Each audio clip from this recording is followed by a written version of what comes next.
So,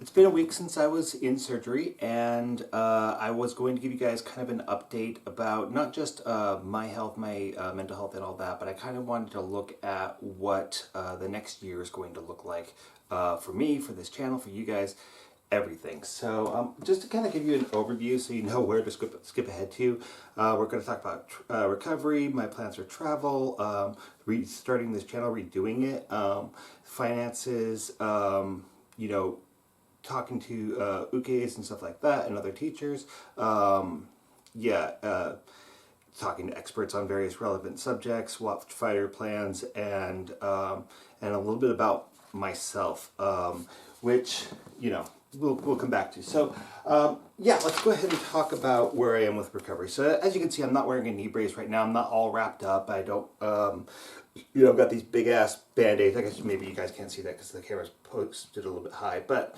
anyways, yeah, next week, gosh, I think in a week my stitches come out.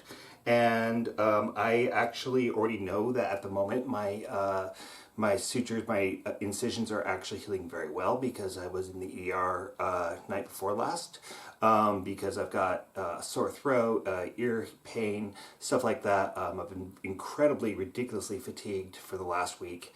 And so I just wanted to make sure that there wasn't like some infection from this that is just really pissing off my body, and I don't think that that's what's going on. They think that maybe I just, you know, I caught a virus or something in my throat, and it should clear up on its own within the next couple of days, which will be hopefully great. I do feel a little bit better today, but I am definitely not very focused right now, and I'm pretty tired. So, you know, I want to do this video because I want to communicate with you guys what the future looks like for me and whatnot. But yeah, so far my recovery's going well. But again, I'm going to do my best here. But it's actually taking a lot of effort for me to talk to you guys right now. So funny thing happens when you've been injured for over a year, you've been feeling unable to do things, you're in pain all the time, and then you get out of surgery. And I don't remember if I mentioned this in the last video, but there was kind of a weird thing that happened when I got out, and I heard that they, first of all, did not touch my meniscus. They just took out a lot of my synovium, which is the sacs that create the lubrication for my joint. And then they took out all these cartilage rice bodies, which is a very, very rare condition, which is caused by chronic inflammation. And so I don't want to, you know, scare people away from wrestling at all, because it is likely that wrestling contributed to this injury, but this is such an incredibly rare thing to happen, where these synovial rice bodies build up in your joints. I think it's like 1,000 cases per year. It's incredibly rare for this to happen, and it's, you know, could be because I fell on the stairs when I was working at Wild Ginger, twisted my knee, and had a contusion there, so that was bad. There was 3 times when I was rolling where people were going for ankle attacks, or I wasn't respecting something that they were doing, and I popped my knee a little bit, and then I fell into a French straight. So there's just kind of like this injury after injury after injury in this knee, and so it's not like, you know, this was a one and done thing that caused this problem. It is that I have just really abused this joint over, you know, the last decade or plus, right? So you know, going forward, I'm probably going to be very skittish about rolling with anybody that wants to even do ankle attacks, you know, leg attacks, things like that, because I don't want to go through this again, and I don't want to have this be a recurrent problem, which generally speaking, when this happens, there's a 1 in 4 chance that it will be a recurrent problem. So, you know, it's non-malignant, that's great, but other than that, it's really hard to say what the long-term prognosis of this is going to be. But, you know, what the whole point of me bringing this up is that because of, you know, being injured for such a long time, finding out that, you know, in a couple months, I might be back to pretty much no restrictions, and I'm not going to be on that track that most people who tear the meniscus would be on, where I'm going to develop a lot of early onset arthritis and stuff like that. And there might be some arthritis that was caused by the rice bodies and the extra synovial fluid and all that. But where I am now as far as that goes is probably where I'm going to be, and I might actually get a little bit better. So fingers crossed that this is really going to be kind of the end of the line for this being such a huge part of my life. And once I kind of realized that that was going to be the case, a significant weight was lifted off of me. So a certain amount of anxiety went away. A certain level of depression went away. And I'm looking at the future and seeing possibilities for the first time in quite a long time. And despite, the toxic political environment that we're living in right now, I am hopeful. Especially since, it does seem like there will be consequences for certain people who really deserve to have consequences, and hopefully that helps kind of regain a sense of sanity around us, because I think it's contributing to all of our anxieties and all that. I was also just listening to a podcast again. I've kind of mentioned Dr. Mike quite a few times on this channel recently, and one of the things that I like that he does is he does these long conversations with experts in their field, and one of them was somebody who was dealing with who's a mental health provider, and they said something that kind of really kind of had that aha moment for me, which was that when they were talking about exposure therapy, which is one of the leading ways that we deal with anxiety when you have it, is expose you to whatever's causing the anxiety, and that will help you to overcome it. And I was working at a restaurant throughout COVID and whatnot, and there was this constant, we were horrifically understaffed. People were all stressed out. People had different opinions about how to deal with the pandemic and whatnot. And as the pandemic restrictions lifted and we started going back to normalcy, we maintained that low staffing level. And this contributed, of course, to the need, but it also was starting to contribute to my depression and anxiety attacks, because I was holding myself to a very high standard while also dealing with, too much work, too much fast-paced work, and it was just really, really contributing to my anxiety.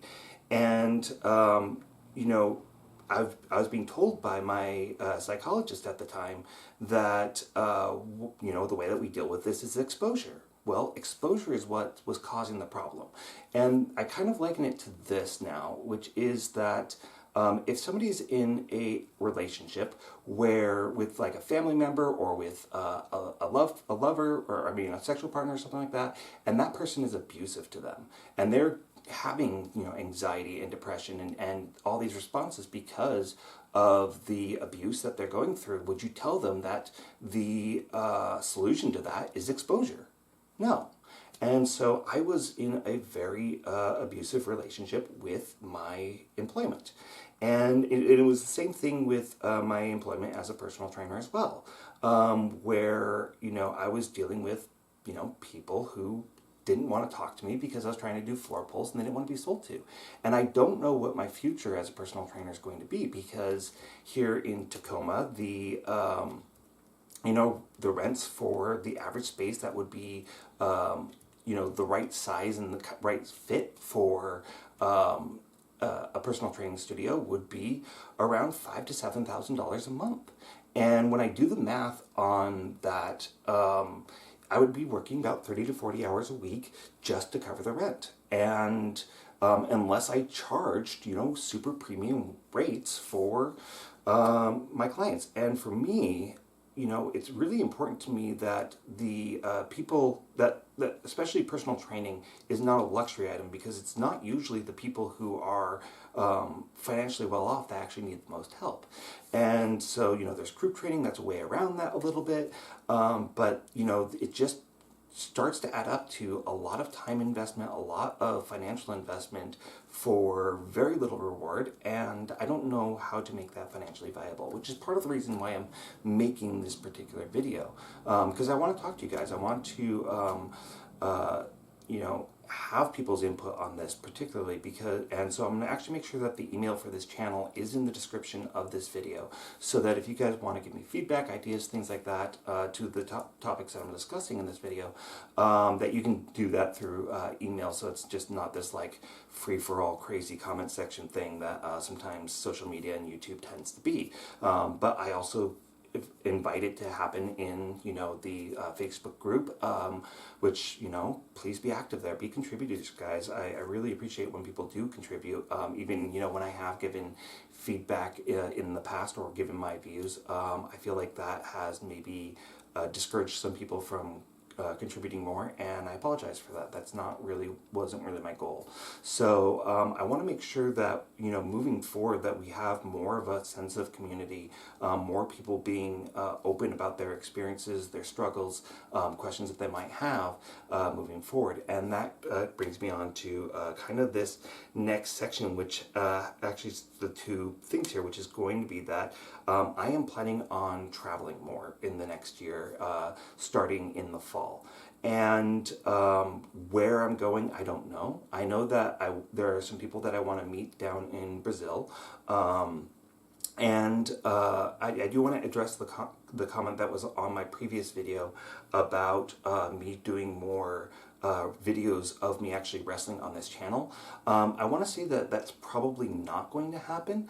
My wrestling videos, I think, are predominantly going to go onto my Watchfighters channel when those start to come up. I think that that is more in line with what my goals are for this channel. This channel is really, really more about education and supporting you guys as a community and finding solutions for everybody, and helping to facilitate, right?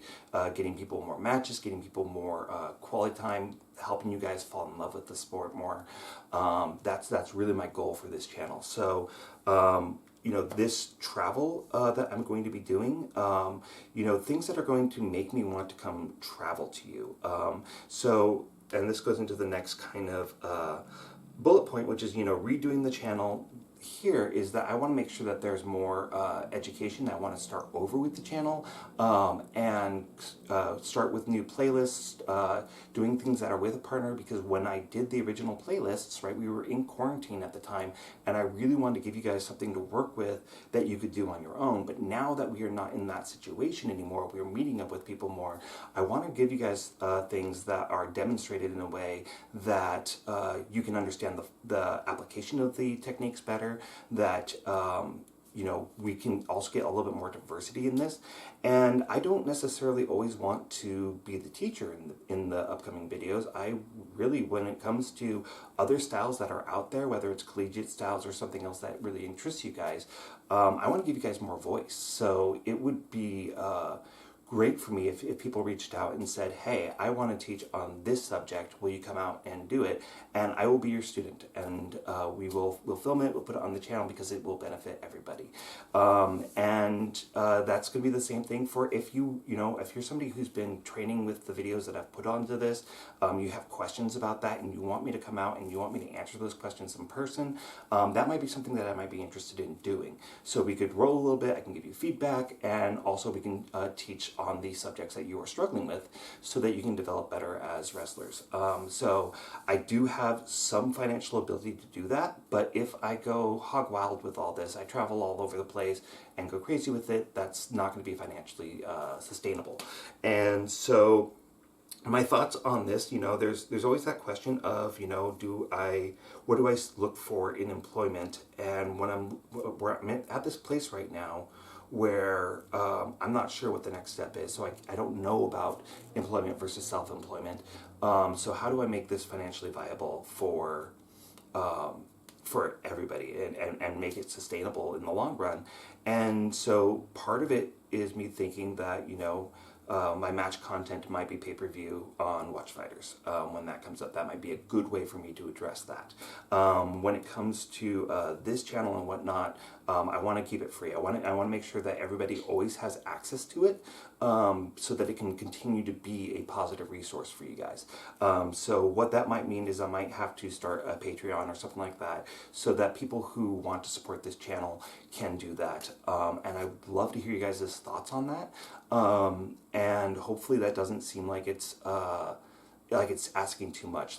I'm really always on the fence about asking people for money or things like that, and charging for things.